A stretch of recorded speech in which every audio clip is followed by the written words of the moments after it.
सारे तीर्थ विद्यमान होते हैं जहां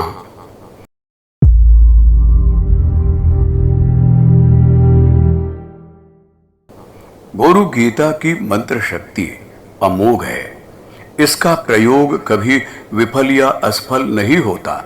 बस करने वाले में गहरी भावनात्मक प्रगाढ़ता एवं पैनी वैचारिक एकाग्रता चाहिए। जो शंकालु हैं, संशयग्रस्त हैं, उनकी कभी कोई साधनाएं सफल नहीं हो पाती। फिर भी वे किन्हीं भी साधना उपक्रमों की उलटफेर करते रहते हैं। कई बार चाहतों की चिंता से भरे हुए ऐसे लोग चमत्कारी साधना विधानों की खोज में रहते हैं। उनका चित्त यत्र तत्र सर्वत्र भटकता रहता है। कभी किसी महात्मा के पास, तो कभी किसी देवता के पास, कभी किसी की समाधि पर, तो कभी किसी की मजार पर। परंतु जैसे जैसे उनकी यह भटकन बढ़ती है, वैसे वैसे उनकी असफलता भी बढ़ती जाती है। चिंता एवं अवसाद के सिवा उन्हें कुछ हाथ नहीं लगता, और लगे भी कैसे। सारे सुख एवं शांति तो श्री गुरु चरणों में है। गुरु गीता के पिछले कथा क्रम में इसी साधना सुफल की बात कही गई है। भगवान सदाशिव ने पराम्बा भगवती को बताया है कि गुरु गीता के जप अनुष्ठान से सारे प्राणी सभी सिद्धियां प्राप्त करते हैं। भोग और मोक्ष की उन्हें प्राप्ति होती है, उसमें कोई संशय नहीं है। भगवान सदाशिव पूरी दृढ़ता से बताते हैं कि हे देवी, यह मेरे द्वारा प्रकाशित धर्मयुक्त ज्ञान है। यह सत्य ही नहीं, संपूर्ण सत्य है कि गुरु गीता के समान और कुछ भी नहीं है। एक ही देव है, एक धर्म है, एक ही निष्ठा एवं एक ही परम तप है कि गुरु से परे और कुछ भी नहीं है। गुरु से श्रेष्ठ न कोई तत्व है और न सत्य। हे देवी, गुरु भक्त को धारण करने वाले माता पिता एवं वंश धन्य है, क्योंकि गुरु भक्ति अत्यंत दुर्लभ है। हे देवी, शरीर, इंद्रिय, प्राण, धन, माता, स्वजन, बांधव सभी कुछ सदगुरु की चेतना के विस्तार के अन्य कुछ भी नहीं।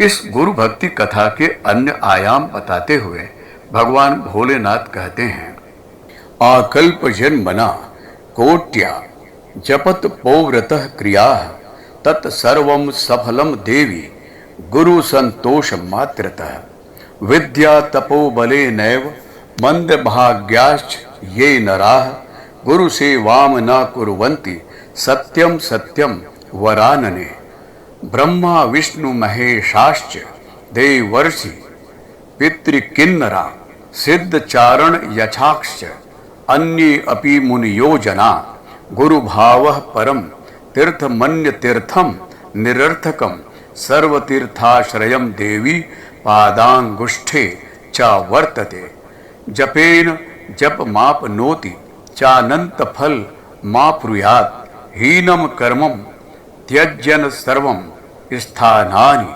चाधमानि च।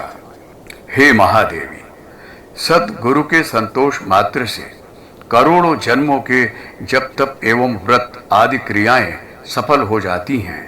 हे सुमुखे, जो अपने विद्या बल एवं तप बल के गर्व में गुरु सेवा नहीं करते, वे अभागे हैं।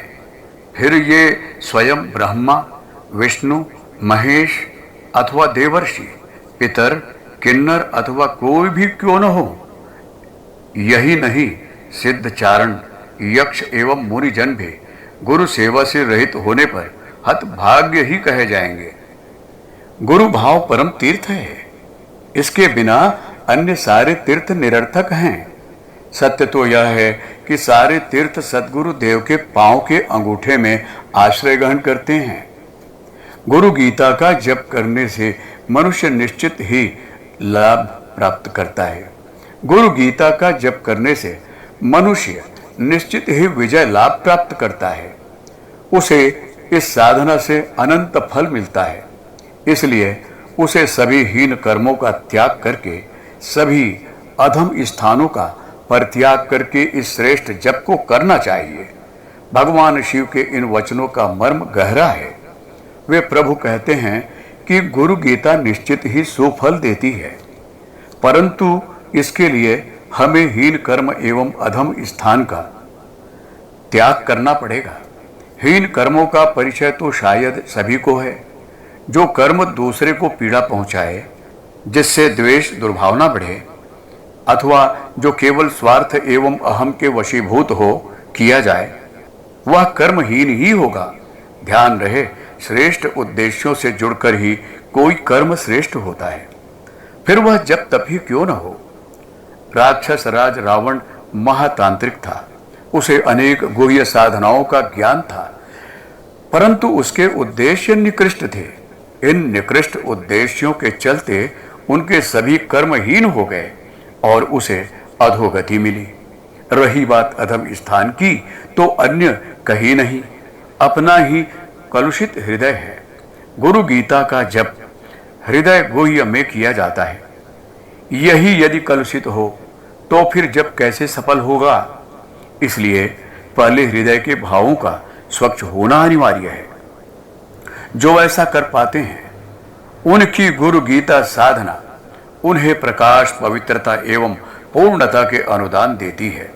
इस बारे में गुरु भक्त साधक महान योगी अनंता बाबा का मार्मिक प्रसंग है। जिस समय बाबा ने अपना यह प्रसंग सुनाया, वह एक आदिवासी गांव में रहते थे। आदिवासी उन्हें अपने देवता मानकर पूजते थे, श्रद्धा करते थे। बाबा उनके लिए माता पिता एवं भगवान थे। बाबा भी इन ग्रामवासियों का ध्यान अपने बच्चों की तरह रखते थे। बहुत पढ़े लिखे ना होते हुए भी उन्होंने इन भोले गांव वासियों को शिक्षा का संस्कार देने की कोशिश की। अपने साधारण ज्ञान एवं असाधारण आध्यात्मिक ऊर्जा के द्वारा वह इन सरल ग्रामीण का कल्याण करते रहते थे। उनके पास आश्चर्यकारी शक्तियां थीं। एक बार जब किसी ने उनसे पूछा कि उनको ये अद्भुत विद्याएं कहां से मिली, तो उन्होंने अपने पुराने झोले से एक फटी हुई पुस्तक निकाली। यह पुस्तक गुरु गीता की थी। उन्होंने इस पुस्तक को अपने माथे से लगाया। ऐसा करते हुए उनकी आंखें भर आई। वह अपने अतीत की यादों में खो गए और जब उभरे तब उनकी आंखों में गुरु भक्ति का प्रकाश था।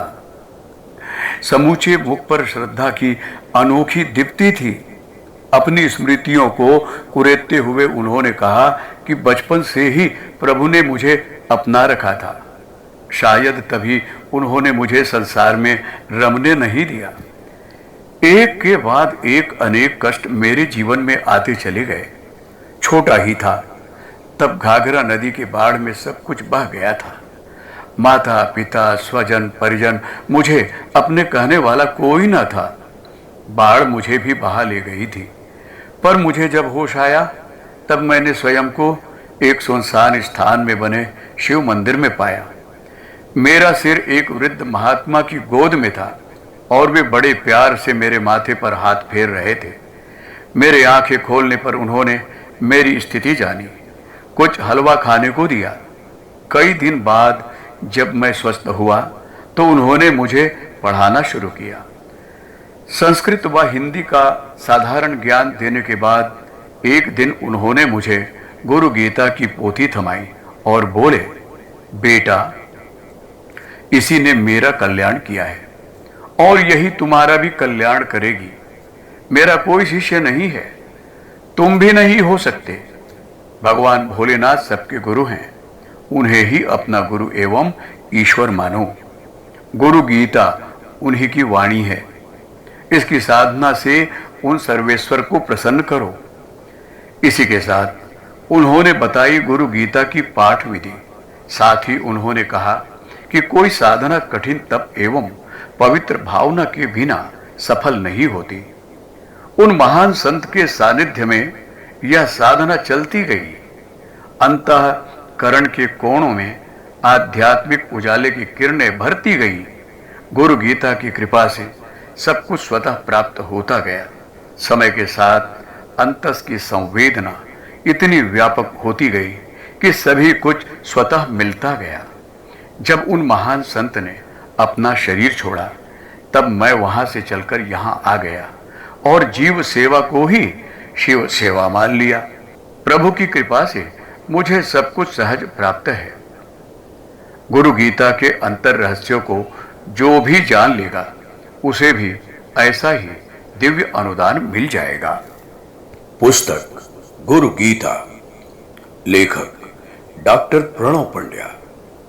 अगर आपको हमारी यह वीडियो पसंद आई हो तो इसको लाइक करें, कमेंट और शेयर जरूर करें और हमारे YouTube चैनल ऋषि चिंतन को सब्सक्राइब भी कर लें। साथ ही बेल आइकन को भी दबाएं ताकि आपको आने वाली वीडियोस की नोटिफिकेशंस मिलती रहे। धन्यवाद।